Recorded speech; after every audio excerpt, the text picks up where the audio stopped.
ici Dorine, Et Cyril, des investisseurs sereins. après plusieurs années de travail en tant qu'ingénieur, nous nous sommes lancés en investissement immobilier. Après 5 années d'acquisition, nous étions devenus libres financièrement. Dans ce podcast, nous vous partageons les stratégies et les bonnes pratiques pour développer votre intelligence financière. Dans le but non seulement d'être plus riche sur le papier, mais avant tout pour devenir plus libre et plus heureux. Alors, ouvrez grand vos oreilles et préparez-vous à atteindre vos objectifs. Bienvenue dans ce nouvel épisode d'Histoire d'investisseurs. L'idée, c'est que vous allez découvrir des parcours de personnes d'horizons variés qui, un jour, se sont enfin lancées en investissement immobilier. Mon objectif à travers ces témoignages, c'est d'apporter du concret au podcast qui va vous inspirer, vous donner des idées et surtout vous remplir d'une bonne dose de motivation. Aujourd'hui, j'accueille Valérie. Valérie habite à côté de Tours avec son mari et leurs 3 enfants, 13 ans, 8 ans et 6 ans. Valérie a, dans sa vie professionnelle, travaillé en tant que conseillère en immobilier. Mais à ce moment-là, elle n'investissait pas encore à titre personnel. Ce n'est que plus tard, alors qu'elle avait complètement changé de secteur, qu'elle passe à l'action. Elle a sauté le pas en 2017, et pas qu'un peu, car elle est carrément partie sur de la construction. Découvrez la suite de l'histoire dans cet épisode. Bonne écoute! Hello, salut Valérie, j'espère que tu vas bien. Coucou, comment vas-tu? Ça me fait très plaisir que tu me reçois. Merci à toi, Dorine. Enchantée, c'est avec grand plaisir qu'on va parler de ton parcours en immobilier. Tout d'abord, moi j'aime bien commencer par la première question, c'est de comprendre d'où tu viens. Quel était le type de famille dans lequel tu as grandi? Quelle était ton éducation, notamment aussi par rapport à l'argent? Et quelles sont les études que tu as faites? Pour juste comprendre un peu d'où tu viens. Alors, qui je suis? Alors déjà, je suis maman de 3 enfants. J'ai pratiqué des études de commerce. J'ai fait ma dernière année en spécialisation marketing et management. Et je viens d'un milieu d'entrepreneurs. Mes parents étaient tous les deux exploitants agricoles ou agriculteurs, pour certains, ça parle peut-être mieux. Ils ont beaucoup investi au niveau des terrains, notamment, en rapport avec leur profession principale, c'était la clé. Ils sont partis de rien et ils ont tout créé. Voilà. Et donc, quel était ton rapport à l'investissement immobilier, du coup, dans cette famille et dans ton éducation ? Alors en fait, ma dernière année d'études en marketing et management, j'ai eu l'occasion de faire un stage en immobilier pendant 3 mois dans une entreprise qui travaillait auprès des gentilhommières, manoirs, châteaux, les grosses demeures bourgeoises. Et alors là, je suis tombée amoureuse de la pierre et je me suis dit, c'est ça que je veux faire. J'aime les maisons, j'aime la pierre, j'aime l'immobilier. Et donc, chose pensée, chose faite, je me suis lancée dans le grand bain et je suis partie travailler dans l'immobilier pendant 8 ans. Et là, je travaillais en tant que conseillère en immobilier auprès d'une agence immobilière franchisée. Et du coup, quand toi, tu as démarré ta vie, c'était quoi ta vision et ton mindset par rapport aux investissements? Est-ce que tu as tout de suite su que tu voulais investir? Et comment tu voyais ta vie? Plutôt à travailler tout au long de ta vie ou... Alors, j'ai toujours voulu être dans ma tête indépendante. De par quel biais, au départ, je savais pas trop. L'immobilier a été une belle piste pour moi d'ouverture. Et c'est là où je me suis dit, l'investissement locatif, l'investissement immobilier, c'est plus qu'intéressant. Il faut que je creuse là-dessus. Mais comme on le sait, c'est pas toujours les cordonniers les mieux chaussés. Donc, tout pendant mes 8 années d'immobilier, je n'ai pas investi à ce moment-là. C'est seulement plus tard où j'ai sauté le pas. Et est-ce que du coup, dans ces années du côté de conseillère en immobilier, est-ce que tu as rencontré des investisseurs pendant cette phase-là? Alors oui, justement, c'était là où c'était très enrichissant. C'est que du coup, alors moi, étant conseillère en immobilier, le travail que j'effectuais, j'allais donc chez les propriétaires où je faisais des estimations. Donc ça pouvait être des terrains, des appartements, des immeubles, des maisons.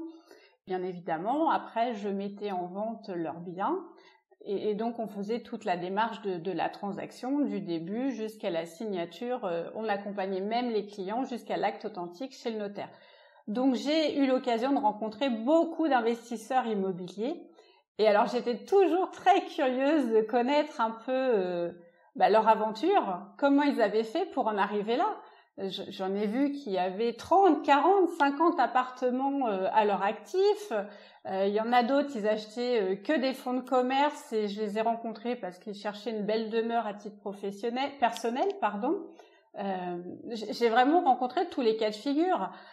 C'était la famille lambda qui du coup cherchait à vendre son bien parce qu'il déménageait ou parce qu'il se séparait. Enfin, j'ai rencontré vraiment tous les cas de figure quotidiennes de vie, famille, personnelle, professionnelle.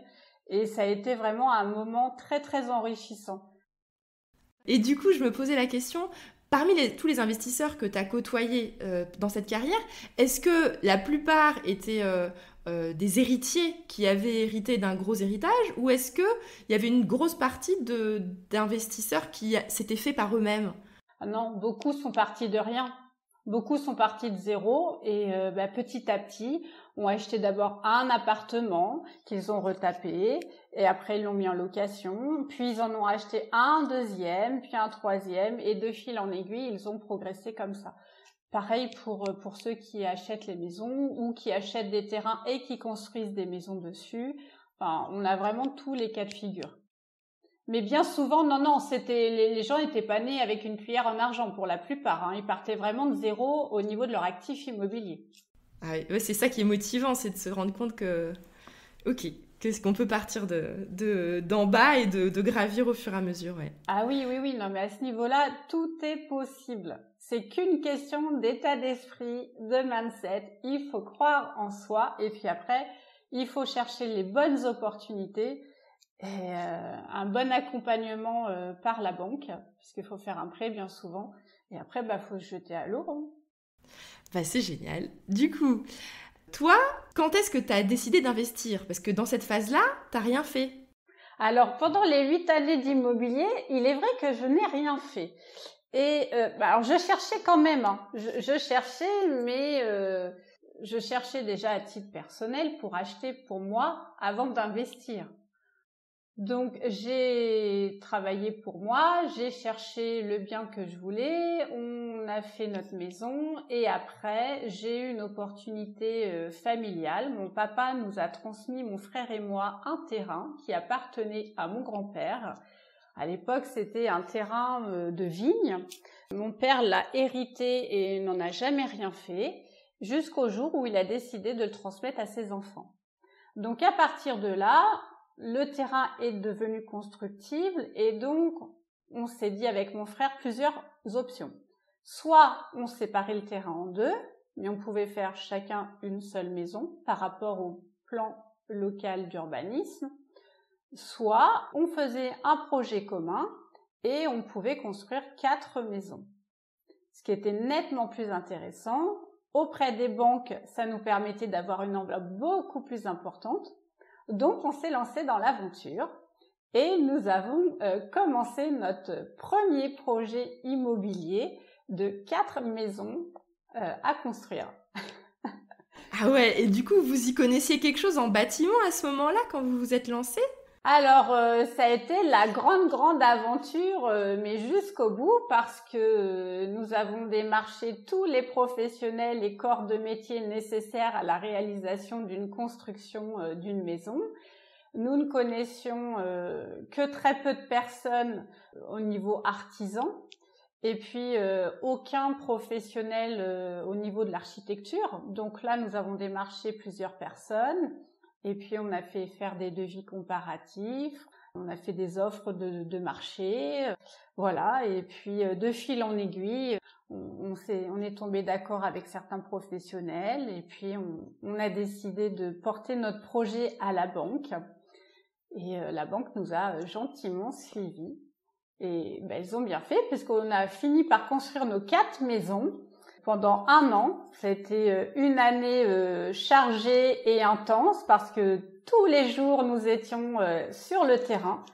Parce qu'il faut savoir que dans un projet immobilier, il y a plein de choses à voir. Même si on fait appel à un professionnel, il y a plein de choses qui peuvent être imprévues au niveau de la construction. Et puis, de fil en aiguille, il faut réajuster. Mais c'est ça justement, c'est ça qui est enrichissant aussi. Parce que on a appris en même temps qu'on a avancé finalement. Est-ce que tu as des exemples ou des anecdotes justement de moments inattendus lors du suivi de ce chantier ? Oui, par exemple une ouverture de fenêtre qui n'était pas du tout placée au bon endroit et qu'il a fallu redécaler parce que c'était pas accessible avec l'escalier. Enfin bon, il y avait une erreur sur le plan de l'architecte. Tu vois, même lui, le professionnel, peut faire des erreurs. Mais bon, c'est humain et d'après l'expérience de la plupart des artisans, il n'y a pas de chantier sans qu'il y ait des petites choses à revoir sur place. Mais en général, on arrive toujours à trouver des accords avec les professionnels et ça se passe bien. Il faut garder une certaine souplesse et puis il faut faire confiance aussi. Et sur l'ensemble de l'investissement, vous avez dû mettre de l'apport ou la banque a tout prêté pour les travaux ? Alors, dans l'idée et de l'expérience que j'avais, c'était d'apporter 0. Mais vraiment 0. Je voulais que le crédit, que la mensualité de loyer rembourse intégralement le crédit. Et qu'on se garde même une marge pour payer les différentes taxes et les frais d'assurance. Donc aujourd'hui, tout est remboursé par le loyer. Donc vous n'avez pas eu à mettre d'apport dans ce projet ? Du tout. Absolument. 0. Ça ne touche pas à mes petites économies. Ah oui. Ah, c'est formidable ça. Du coup, tu possèdes ce terrain avec les 4 maisons en indivision avec ton frère. Et votre plan, c'était de les mettre les 4 en location et de vous partager en 2 les loyers qui allaient tomber de ces maisons ? Alors du coup, il y avait plusieurs possibilités. Soit on pouvait créer une société, soit on faisait un système d'indivision, soit on découpait tout et on individualisait. Donc le plus gagnant et le plus économique pour nous, c'était de garder tout en indivision et de faire le prêt au nom de l'indivision, d'ouvrir le compte au nom de l'indivision et d'encaisser les loyers au nom de l'indivision. Voilà, donc tout est fait en ce sens-là. Et est-ce que tu peux nous partager la rentabilité que tu as réussi à mettre en place ? Donc si on compte tout l'argent que la banque a dû mettre, sans peut-être compter le prix du terrain, ou je ne sais pas, en comptant le prix du terrain, est-ce que tu as déjà fait un calcul de rentabilité globale de cette opération ? Alors exactement, j'ai dû le faire, mais il y a très longtemps. Je t'avoue que j'ai pas repris les chiffres avec moi, donc je les ai pas en tête. Ceci étant, on ne sort absolument rien de notre poche aujourd'hui. On doit avoir de mémoire un petit peu de cash flow qui reste sur le compte. Aujourd'hui, on se reverse rien pour l'instant.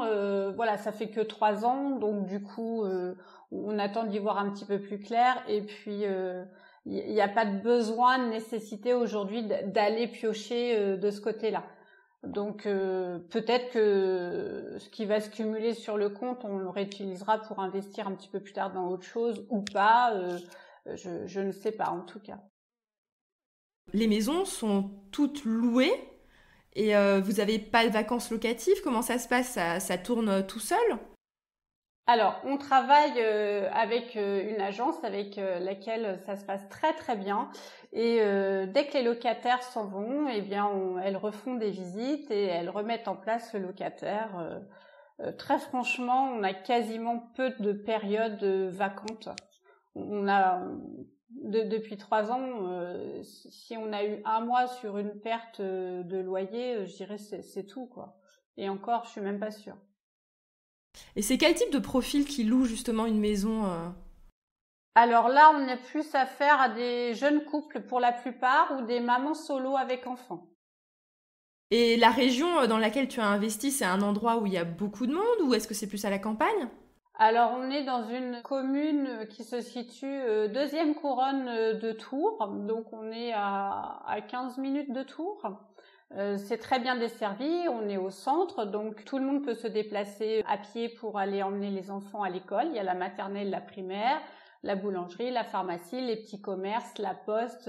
Donc c'est vrai que le côté pratique, commodité est là, et donc rien que ça se loue très facilement.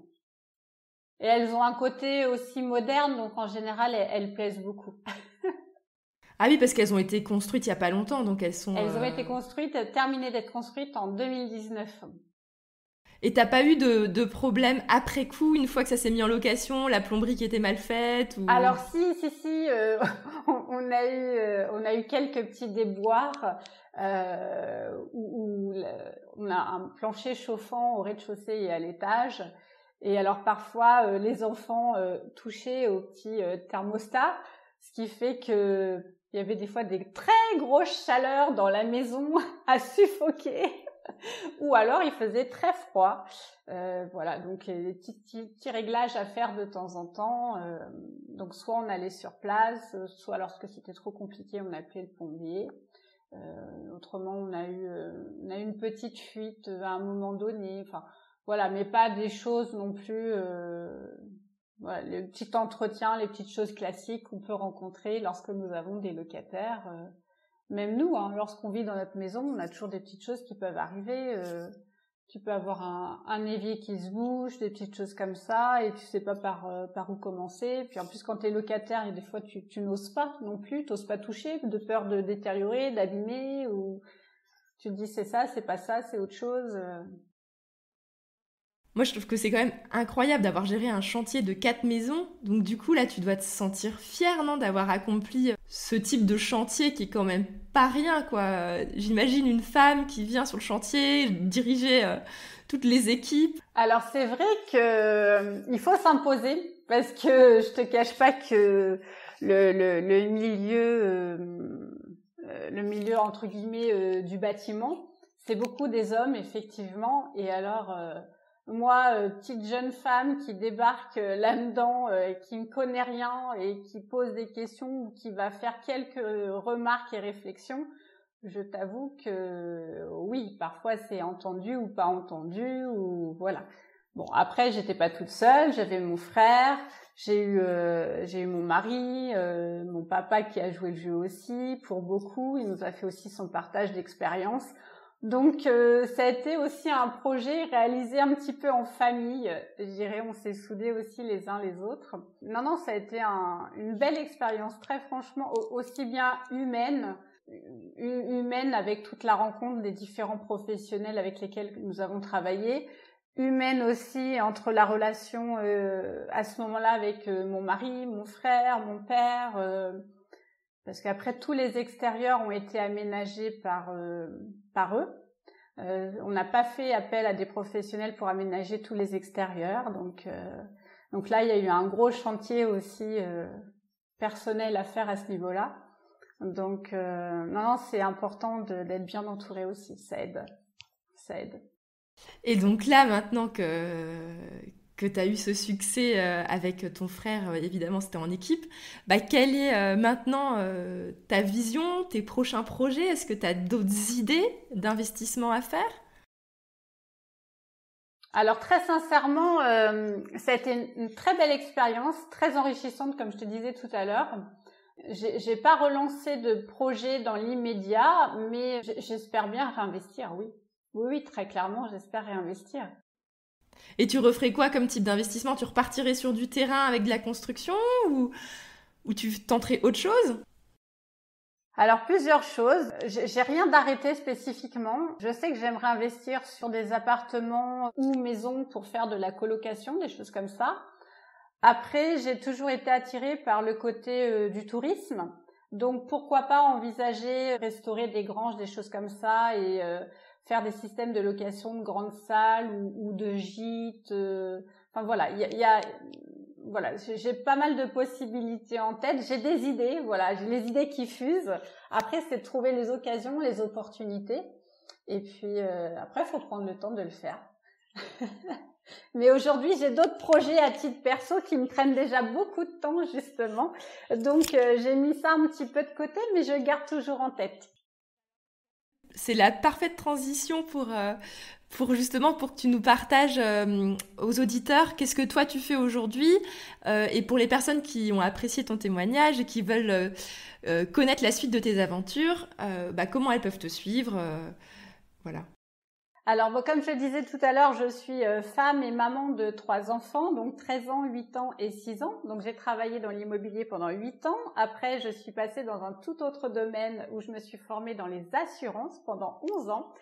Et il y a à peine 1 an maintenant, j'ai quitté mon métier parce que je souhaite me réorienter professionnellement. Enfin, je souhaitais à l'époque, je suis en plein dedans, toujours en formation, pour accompagner les femmes, justement, à devenir libres, dans le sens pour qu'elles obtiennent un équilibre entre leur vie personnelle et leur vie professionnelle. Je vois tellement de personnes aujourd'hui, et je l'ai rencontré, je l'ai vécu aussi à titre personnel, partir le matin au travail, la boule au ventre, ne pas être reconnu dans ton travail par ton employeur, par ton manager, t'investir au maximum et puis au final, eh bien, tu as toujours le même salaire. Et au bout d'un moment, tu finis par t'épuiser, tout simplement. Tu n'as plus l'entrain, tu n'as plus la joie, tu retrouves pas ton équilibre professionnel, personnel. Tu rentres le soir, tu es fatigué. Tu as terminé ta journée de travail et tu as encore une journée de maman qui t'attend derrière.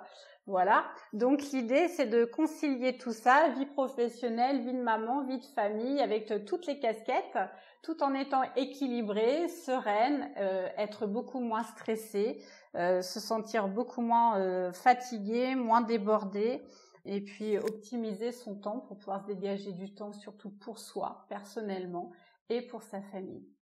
Comment est-ce que les personnes peuvent te suivre concrètement en termes de réseau social ?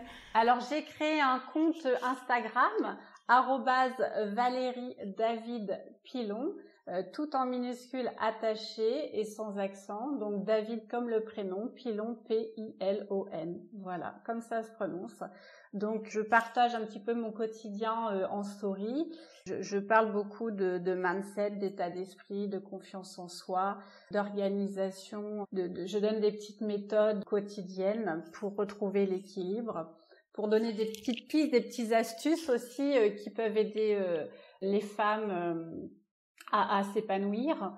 Qu'elles n'hésitent pas, elles vont voir, elles jettent un petit coup d'œil.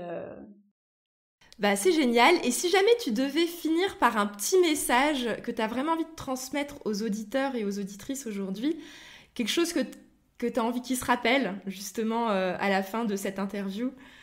Eh bien, c'est d'oser. Oser créer la vie qui te ressemble. Ose créer la vie qui te ressemble. C'est vraiment le message que j'ai envie de passer. Alors, qu'est-ce que ça veut dire, ose créer la vie qui te ressemble? C'est d'arrêter de subir ton quotidien. C'est d'écouter ton cœur et non ce que te dit de faire ta tête. Puisqu'au final, au bout d'un moment, si tu écoutes trop ce que te dit ta tête, tu fonctionnes en mode pilote automatique. C'est ce que je disais tout à l'heure. Tu passes ta journée au métro, boulot, dodo. L'idée, c'est de sortir de ce carcan-là et de croquer la vie à pleines dents. Voilà. De toute façon, il n'y a rien à perdre. À partir du moment où, là, tu vois, on avait le terrain, eh bien, plutôt que de laisser le terrain nu, on a décidé de construire. On s'est lancé dans le bain, on aurait pu le laisser nu ou le revendre, voilà. Non, on a décidé de construire, on a investi. On aurait pu faire qu'une maison. Nous avons essayé d'optimiser au maximum le terrain et on a pu construire 4 maisons. Donc, on a aussi multiplié les chances de réussite. Ce qui fait aussi, à mon avis, que la banque a bien voulu suivre aussi derrière, parce qu'il y avait un véritable potentiel. Puis, on lui a démontré aussi qu'avec les loyers qu'on voulait mettre en place, ça remboursait très facilement le crédit. On a mis bien sûr tous les avantages en amont. Mais tout ça pour dire, je m'éparpille un petit peu, mais tout ça pour dire que il faut se faire confiance. Tout est possible à partir du moment où on s'en donne les moyens, qu'on ait l'argent ou pas l'argent. Aujourd'hui, il y a des banques, il y a des organismes financiers qui sont prêts à aider. Donc, faut se lancer, faut en profiter, faut aller de l'avant. C'est accessible à tout le monde. Nous, je le redis, on a apporté 0.